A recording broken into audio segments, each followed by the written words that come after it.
জয় মা বল্লা রক্ষাকালী।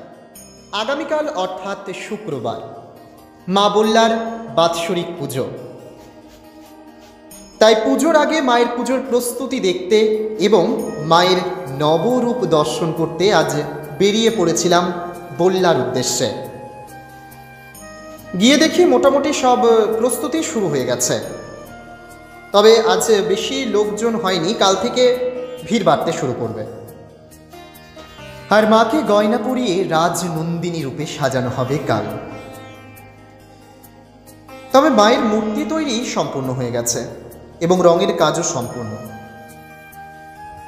মায়ের মন্দিরে যেহেতু প্রত্যেক দিনই পুজো হয়, তাই আজও চলছে মায়ের শিলারূপের পুজো।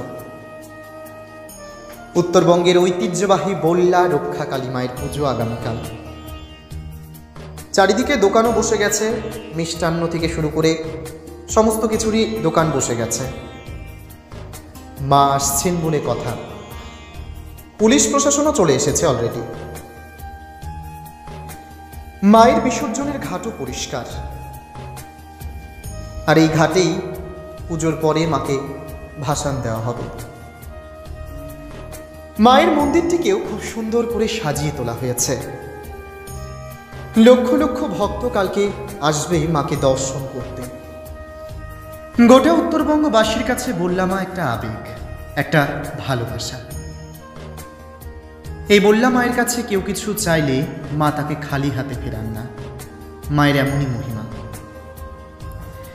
কাল মায়ের পুজো, আর সোমবার সন্ধেই মায়ের ভাসান।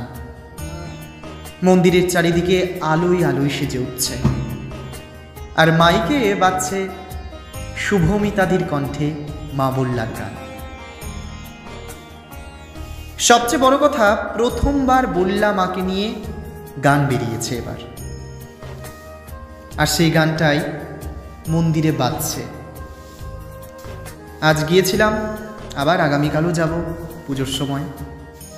জানি না মায়ের পুজো দর্শন করতে পারবো কি না, কিন্তু যাব। মা যদি চায় তাহলে অবশ্যই হয়তো দর্শন করতে পারবো পুজোটা।